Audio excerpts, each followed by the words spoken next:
Ką svarbiausia supratau ir išgyvenau gydymosi metu? Svarbiausia, ką supratau, kad mano liga yra baisi. Ne šiaip blogas įprotis, ne šiaip truputį išgersiu tik vieną. Ne šiaip silpnas charakteris.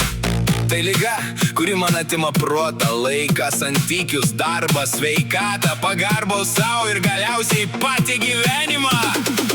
Ir kai klausiau svečių, tų mūsų mėlynanosių, supratau vieną dalyką. Jie nekalba iš knygos, jie kalba iš kraujo, prakaito, gėdos, dugno ir atsigavimo. Jie buvo ten, kur aš buvau, jie žino tą tamsą. Ir jie gyvi, blaivus, reiškia įmanoma. Čia aš išgyvenau daug emocijų ir supratau, kad gerai, normaliai, neblogai, nėra jausmai.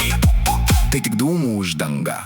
O tai žodžiai slepiasi pyktis, baimė, gėda, liūdesis, nerimas, vienatvė, viltis. Kol aš nemoku įvardinti, ką jaučiu, tol mano liga labai lengvai už mane pasirenka.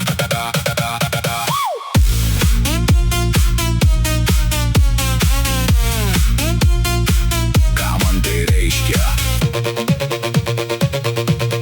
Man tai reiškia, kad aš nebegaliu žaisti su savo gyvenimu. Nebegaliu vaidinti kieto, nebegaliu sakyti aš pats. Nes tas mano, aš pats mane ir atvedė iki čia. Man tai reiškia, kad reikia sukti protą, ne tą ligotą protą, kuris ieško pasiteisinimo, sveiką protą, kuris klausia, priima pagalbą, kalbasi, meldžiasi, eina į grupę, daro veiksmą. Pagalba nėra gėda, gėda yra mirti iš užsispyrimo, kai šaliai yra ištiesta ranka.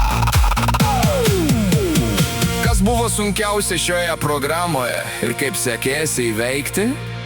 Sunkiausia buvo susidurti su savim, nes su taisyklėm, ne su žmonėm, ne su rutina, su savim. Su savo nekantrumu, puikybę, noru kontroliuoti, noru ginčytis, noru būti teisiam, net kai viduje pasgriuvo. Sunkiausia buvo priimti, kad ne viskas vyksta mano greičiu.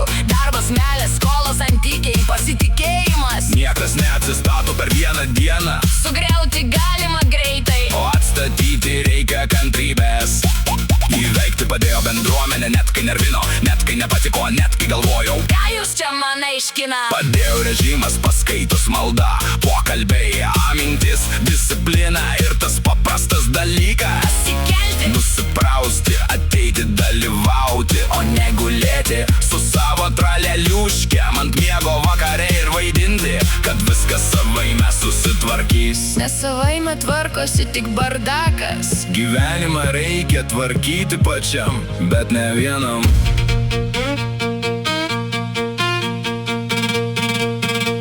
Koks mano tolimesnis sveikimo planas?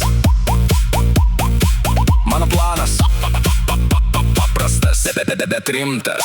Pirmas blaivybė, ne gal nepažiūrėsim, ne vieną dieną galėsiu. Mano planas yra negerti šiandien ir rytoj vėl pradėti nuo šiandien. Antras, ieškoti globėjo, eiti į susirinkimus, klausyti tų, kurie jau praėjo kelią, o ne savo ligotos galvos. Trečias, disciplina, rytinė malda, vienas planas, darbas su savim, jausmų įvardinimas, sąžiningumas. Nes bet disciplinos, mano gyvenimas vėl taps kaip senas sandėlis. Viskas bet kur, viskas dulkėse, o vidury dar aš pats piktas stoviu. Ketvirtas, priimti pagalbą iš specialistų, iš bendruomenės, iš šeimos, iš žmonių, kurie nori man gero. Penktas, nebeužmiršti problemos, nes kai tik pradėsiu galvoti, gal jau moku, gal jau galiu, gal jau nebe taip baisu. Čia jau liga beldžiasi į duris su šypsena. Padėka. Noriu padėkoti bendruomeniai už kantrybę, už veidrodį, už pastabas, už palaikymą. Net už tuos momentus, kai užkniso, nes dažnai būtent tada manyje kažkas judėjo. Ačiū specialistams, psichologams, socialiniams darbuotojams, rezidentams, visiems, kurie čia dirba ne tik pagal pareigas, bet ir širdimi. Ačiū svečiams, mėlynanosiams, už gyvą pavyzdį, kad blaivybė nėra pasaka. Ji tikra, tik reikia neplepėti, o daryti. Ir tiems, kurie dar lieka čia, norit pasakyti paprastai, nesipriešinkit pagalvai, nevaidinkit gudresnių už lygą. Lygą jūs pažįsta geriau. bendruomenės, Reikia tiesos, reikia pagalba, reikia Dievo, kai kas jį supranta. Suki protą, į sveikimą, ne į pasiteisinimus, ne į selą, gyvenimą, ne į kaip čia išsisukti. oi tai kaip pagaliau gyventi. Aš išeinu, ne kaip nugalėtojas su medaliu, Aš išeinu kaip žmogus, kuriam duotas šansas, ir dabar mano darbas jo nepragerti, neišmesti ir neapsimesti. kad visą vainą laikysis. Ačiū jiems, laikykitės, Ir vieną dieną, vienu metu, negręžas šūkis, o realas. išgyvenimo planas.